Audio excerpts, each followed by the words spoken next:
Hello again, everybody, and welcome to Warrior Lunch Break here on HBC TV 25. I'm Justin Barrientos. Thank you for joining us here today.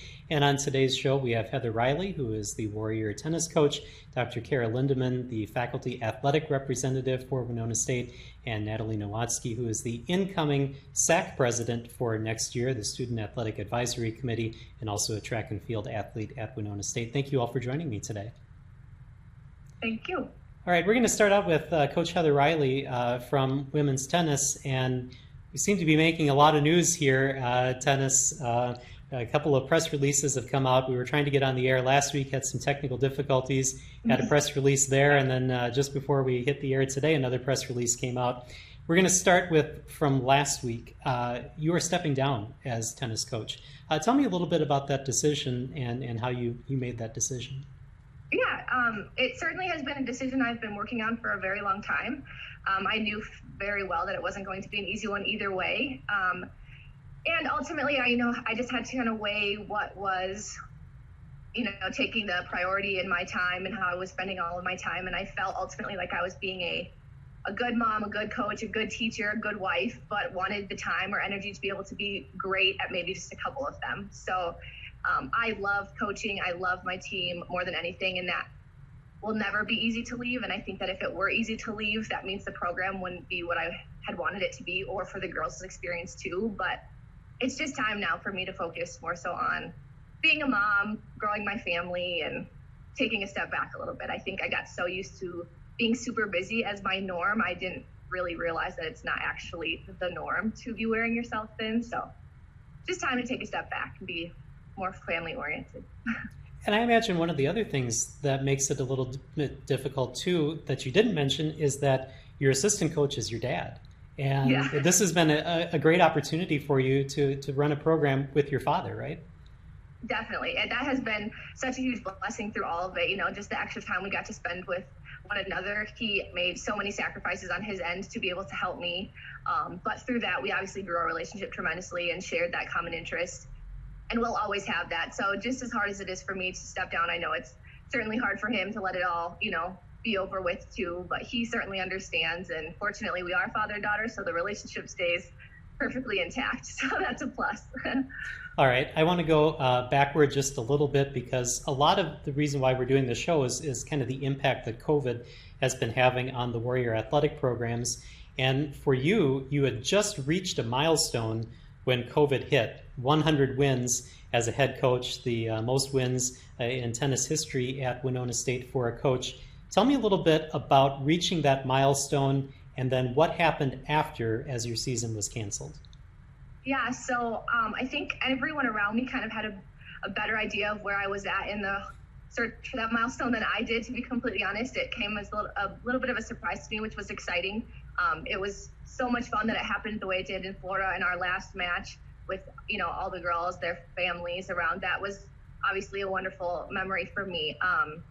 But then as we returned home, that was when things started to be canceling or changing, like the NCAA, basketball tournament was one of the first things we had heard about. And then it kind of just snowballed from there and pretty rapidly. So I think while ending on the 100th win was obviously very, very cool, I would have for sure traded that in if it meant we got to experience the rest of our season. And the timing was difficult because we came home from spring break. The girls had the following weekend off, and so they kind of went their separate ways to visit families or whatever. And then we had the conversations and got word that the season wasn't going to continue while we were all spread out. And so some never actually had to come back to campus. And so, that was a unique scenario. A lot of the hard conversations we were having in that time were via Zoom, which is never anyone's first choice, I don't think, when you're having conversations as such. So, looking back on it, it of course did end on a high note in that regard with the 100th win. But like I said, I would have traded it in with no problem if it meant we got to, finish what we had tried to start. So. All right. Tell us a little bit about how the season was going. I think you were 10-4 overall when the season ended. How were things going, and how do you think the season would have progressed? The season was going great. It was one of the most, I guess it was one of the larger teams we had in a while, and we had a very, very clear goal set for ourselves as to what we wanted to accomplish. So after our spring trip is really when we focus on finishing the regular season of conference strong and then going into the tournament and seeing what we can do there.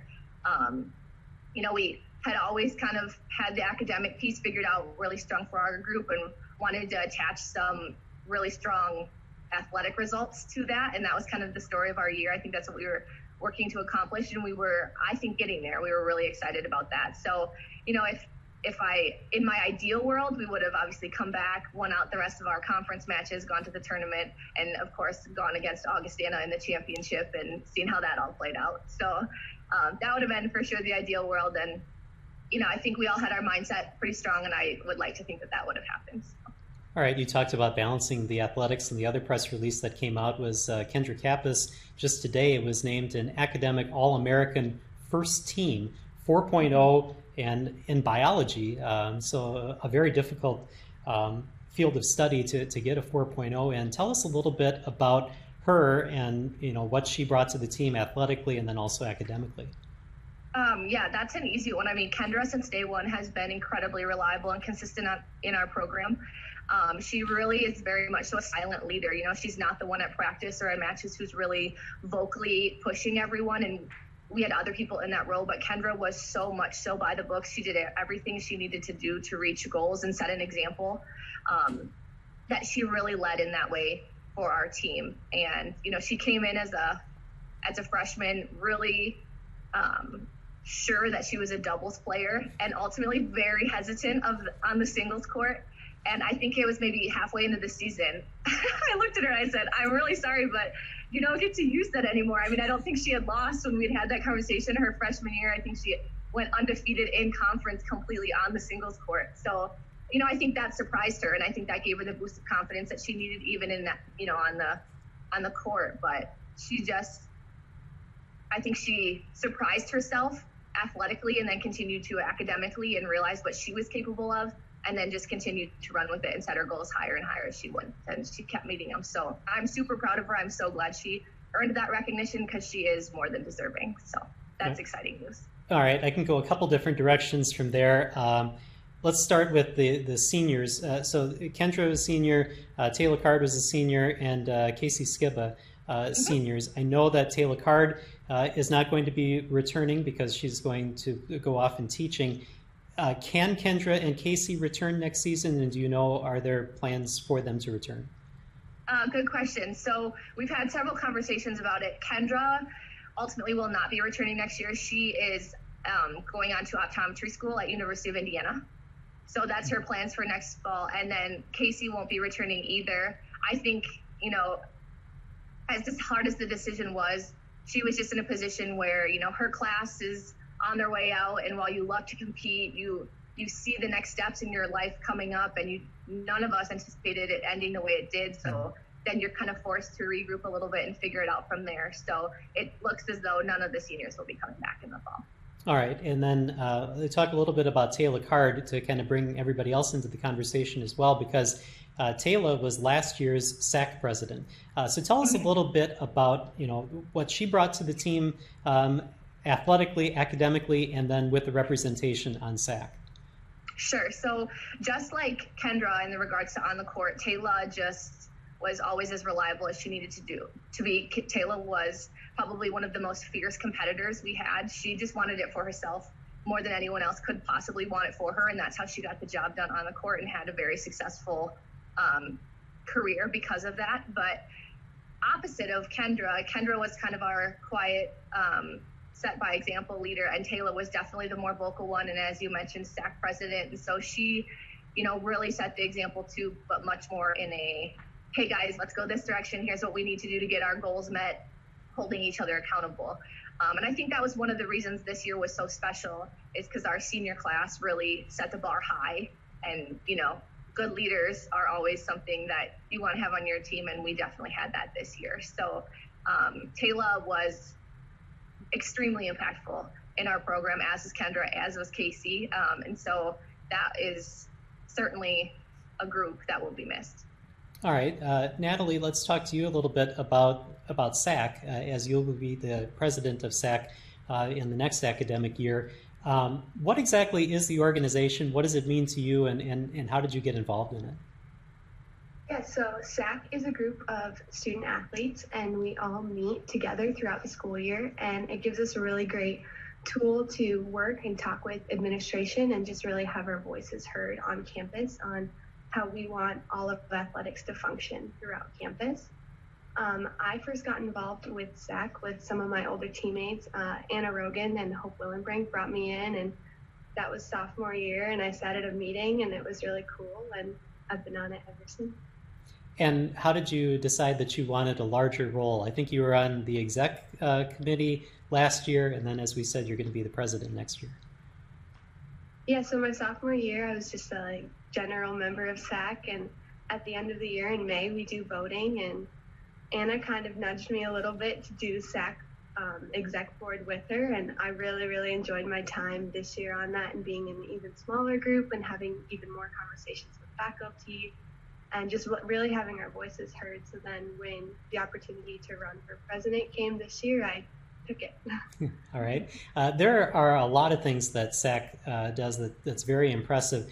What is your favorite thing that you've done with SAC? For me personally, it's been really cool to watch our Green Bandana project take off. That was really started by my teammates, Taylor and Carrie. And so the Green Bandana project is mental health awareness, and it has students attach this green bandana to our backpack, and you take a pledge to really be aware of how to be an advocate for mental health and how to help people in need. And so, yeah, just watching that really take off on our campus was really cool, and then eventually became a whole NSIC initiative. So now every school in the NSIC takes part of that. It was something that started with my teammates. And from what I understand, you talked about Taylor and Kari getting that idea and moving it forward. From what I understand, over 3,000 bandanas were distributed just on the Winona State campus. Tell me a little bit about that and what that was like to see that program just flourish. Yeah, so hearing the numbers is really cool, but a big part of that was just seeing the bandanas on campus every day. You can't walk to a class without seeing someone, well, at least way more than one person with a bandana in their backpack. So really just having the force of the project being so visible was really, really cool. All right, and so if somebody has that bandana on their backpack or with them, what does that mean, and what kind of resource can they be? Yeah, so if you have the bandana on your backpack, it means you've taken the pledge and you've read the information on how to really be an advocate for mental health and how to support someone in need. So everyone that has that bandana knows what to do in a situation of crisis or just if someone reaches out to them. And it also gives people in need an opportunity to look around and see people and know that they have those resources available to them. All right, Dr. Lindaman, I want to bring you in on this too and talk about what your role is with SAC and as the faculty athletic representative. So thanks, Justin. A few years ago, the former faculty athletics representative, Joe Stasko, retired from the Department of Nursing. And so I was asked to fill this role of faculty athletics representative. And I mean, this right here, what you see on the screen is the best part about this role and responsibility is that you get to work with fantastic student athletes like Natalie and then the rest of the team of SAC and then the coaches who are just as important as the professors in the classroom. The coaches work with these student athletes on and off the court and in their journey and academic trajectory. So what FAR does, or FARA does, which is the professional organization, is each NCAA institution president appoints a faculty athletic representative that is independent from the athletics department. So I'm just a faculty member, a professor of political science, public administration.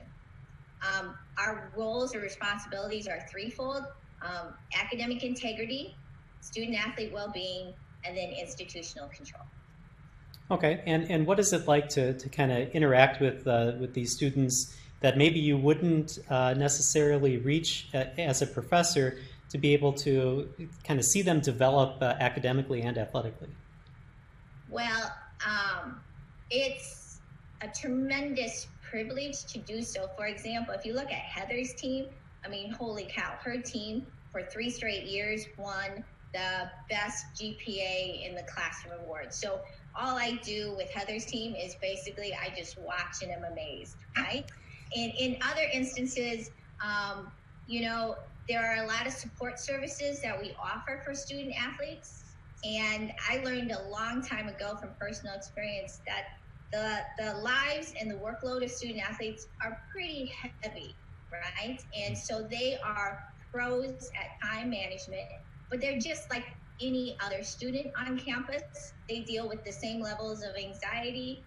They deal with the same time management issues, and they have issues in the classroom as well. So it's just our hope that we provide the support and serve as the liaison between faculty that may be in the classroom and then your coaches who may be on the field, and in the best interest of the students. And it's not any different from what we faculty do on a daily basis. It's just, it's awesome because we get to meet, you know, 300 plus some pretty amazing students. All right, and Coach Reilly, kind of going off what Dr. Lindaman said there, you know, why do you think your team in particular has had so much success with this? That's a tough one. I mean, I certainly know I can't take credit for any of it. You know, I pretty much at the beginning of each season tell them that academics is more important than athletics. It comes number one and athletics is a close second. We have that conversation every year, but from then it's the student athletes who, you know, like Kara said, they manage their time well and they just work hard to make academics a priority. And, you know, we've had some of those conversations and it's not always easy. It's not a breeze for sure, but, you know, it's just something we've prioritized since day one. And we enjoyed winning the team GPA the first year we had done it. And so from there on out, the girls made it a point to make sure with their teammates that they had set the goal to do it again. So, you know, it was just one small thing that kind of snowballed into being a bigger deal, and then something we really enjoyed, so we continued, you know, setting that goal and working towards it. But it helped having upperclassmen who were so strong in the classroom to really help their underclassmen immediately recognize the importance of the academic piece of all of this and kind of lead them in that direction. All right, and Natalie, kind of the balance part of all of this, as we said, you know, you have the academics, you have the athletics that come in, and then you've taken the additional responsibility of having SAC with you. Tell me a little bit about how you balance all that and then have some free time for yourself. Yeah, I mean, it can be difficult, and I think that's true of every student athlete, but I think for myself and all of us included, it's stuff we're really passionate about. And so when you have that passion, it just makes the time balance a lot easier, and you just get it done. All right, I want to ask you one more thing about maybe something that you were involved with SAC, the zombie crawl. From what I understand, track and field had an obstacle course that they ran during the zombie crawl. Can you tell us a little bit about that? Yeah, the zombie crawl is a really fun event. We have kids from all over the community come in, and the sports all put on different little activities in our gym. And that's another really cool part of SAC, is the involvement we get to have with the community. I don't know if that's something I would have as easily available as just a regular student. And so SAC being providing that opportunity is really cool. And yeah, we have loved the little obstacle course we do. I always run the little hula hoop section, and yeah, it's really fun to get to interact with kids from our community. All right, very good. And Dr. Lindaman, I want to talk a little bit about, you know, there are some big issues. Obviously, we talked about the Green Bandana Project and the It's a Slam Dunk, Don't Drive Drunk that's kind of involved with SAC and possibly something that you have an involvement in. Tell us a little bit about kind of bringing some of these issues in and making the student athletes aware of, you know, kind of what's around them. I think I think what you're talking about is really the motto of Division II athletics, which is life in the balance. And we already know you're coming to Winona State, you've been recruited, you're playing at Winona State because you are extremely talented. You have some serious athletic skills. We also know that we get the best of the students or the academics, where our eligibility of our students is rarely ever in question. Combined with that life in the balance, though, is that community engagement piece. And I think you see Warrior Athletics do a tremendous job in going off campus and connecting with the community and really creating a sense of place, not only for their experience as a student at Winona State, but also to connect or to create that bridge with community members as well. All right, and Coach Reilly, I want to get back to tennis, and you know, you said that you don't take or you can't claim any of the academic prowess with your team, but you kind of know that better than anybody else. Yes. She should, because what she said was all about the culture she creates for her team. So she deserves a lot of credit for that. Well, actually, yes. And being a student athlete yourself before becoming the head coach, obviously you know everything that goes into that. Tell me a little bit about your transition going from being a student athlete at Winona State then to becoming a head coach of your sport. That was difficult, I will say, for sure. Obviously, I could relate to some of the, challenges of managing your time and being an athlete and being a student all at the same time. I definitely could relate to some of those things. So at the same time, I was, I went from being a teammate to being a coach of girls I had just been on the team with the year before. And as always, that dynamic was certainly very difficult and one I had to figure out. And I, quite honestly, never had intentions of coaching. It wasn't really on my radar. It worked out great, obviously, for me in the way it has gone. I would not change a thing, but it was certainly challenging. I had to figure out the dynamics with what were my teammates to then being girls on my team as a coach, so to speak. And it's just a totally different world. Being a good student athlete or being a good athlete doesn't necessarily translate into being a good coach. And so there were a lot of lessons that I certainly had to learn, some the easy way and some the hard way. But I can honestly say, I'm better for it. I feel like it really, really helped grow me as a person. And I fully feel as though I couldn't have impacted the lives of the girls that have been on the team in the last 5 or so years the way I feel like I did if I hadn't gone through a couple of years of being, very challenged and trying to figure out kind of in the moment what worked best for every student athlete. Because I think I came in with the mindset of knowing what worked for me. But as any coach can tell you, every girl or every guy on a team is different, and different things make different people tick, and you have to kind of learn those individual things, especially with a sport like tennis that is so individual. So until I learned some of that and got through some of that, it was certainly a challenge, but I wouldn't change it for anything. All right, I want to get back to one point that you just made there, but before I do that, I want to ask you, how long did it take you from when you became a coach, because you said you really didn't have any thoughts about being a coach. When did you kind of feel like, okay, I understand this, I've got this now, I'm a head coach? How long did it take you to kind of feel that way?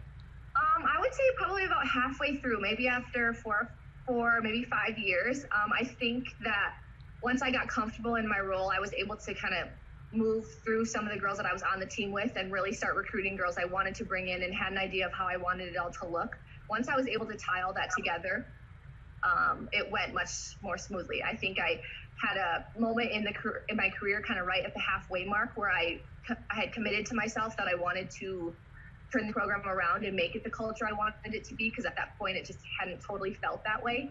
So, it made a lot of hard decisions for a lot of people who, currently were part of the program, but knew it to be one thing in which I really wanted to change it and to become something else. And they had to, decide if they were on board with that or if they maybe had fit somewhere else better. So that was a turning point, I think, was right there in the middle. We had a couple seasons or maybe just one where we weren't nearly as strong as what our tradition would show. But I think it was fully necessary because that was that moment where I realized I knew what I wanted it to look like, and I knew that it was going to take some difficult conversations and some changes to get us there. But I think it was successful, and so that's why I ultimately feel good about those decisions that I had made. All right, and one of the things I wanted to backtrack to is the decision-making in tennis about who's going to be just a singles player, who's going to be doubles. How do you match people up to get those doubles matchups? Good question. So doubles is so much fun, and that is definitely one of the challenges of it, is to find which teams work the best within the team of girls you have. And truly, it's just a lot of trying different combinations and maybe exhibition matches or even at practice. But a lot of it just goes into what kind of player the person you're working with is. Some people are aggressive on the doubles court, some people are much more consistent and don't necessarily go for the bigger shots, and sometimes those people pair well. So it's just a matter of, you know, pairing both their temperament and who they are mentally as a player with their skills physically on the court to make a good matchup. And sometimes you try a matchup and you think you have a good one, and a few matches in you realize, yeah, probably not the best. Let's see what we can switch up. So, you know, part of it, the biggest part of it is having everyone on board to realize that you're doing what's best in the interest of the team. And so they're all willing to kind of move and try new things to find that. All right, we have a little bit less than 5 minutes left, so I want to make sure that I get kind of one last question in here for everybody, and that tends to be, what have you missed? Natalie, we'll start with you. Through all this COVID separation, what have you found that you've missed about being around teammates, being around the school itself? Yeah, I would say the biggest thing I've missed has just been being with my teammates. Running is a sport, especially for long distance, that we're very capable of doing by ourselves. We don't really need much equipment, but I definitely miss just having people with me on my runs and spending that quality time with my teammates that we just spend running around town. And Dr. Lindaman, with your expertise kind of in the classroom and then with the student athletes, what is something that you found out that you've missed through this time away? Well, I miss a lot of things, mainly the students and the interaction. I think this would be a little different, shocking. I think I miss not being needed. I think in the current environment that we're in, especially in terms of legislation and the like, things are coming out pretty quickly, and there's a lot of uncertainty. In a good end of the season, end of the year, I mean, we just have just a lot of fun, and it's a lot of celebration of student athletes' accomplishments, their graduations, and the like. But it's been a little bit more dicey this time as conference proposals, recommendations, NCAA comes through. But it's exciting, but it's challenging. So I miss not being needed. All right. And then Coach Reilly, what have you missed at the end of this season? What do you think you'll miss in the future as you explore different opportunities? Sure. Well, like Kara said, I obviously miss a lot of things. I've really missed just genuinely seeing and spending time with the girls, but mostly I miss the rewarding feeling of experiencing the adrenaline, the passion, the excitement, the competitive nature of moving yourselves as a team towards your goal successfully. I think for sure is what I miss. Just the like in the moment jitters of knowing you're right there, a good shot that changes the momentum of the match, or winning a match that potentially takes you one closer to winning the team match. Just the in the moment. And at the time it probably felt like nerves, but just feelings of all working together to reach the goal we had in mind, for sure is what I miss the most right now. And moving forward is probably what I will miss. Okay. Coming up too. And then kind of the last word here, what's next in the future for you? Is that yet to be determined? As far as I can tell right now, I'm going to continue teaching third grade at WK Elementary here in Winona, which I certainly enjoy doing, and spending a lot more time with my daughter Emma, my husband Patrick, who's the baseball coach, and just seeing where life takes us, I guess. All right, Heather Reilly, Natalie Nowatzke, Kara Lindaman, thank you for joining me today, and hopefully we'll get to see you all on campus or wherever soon. Thanks.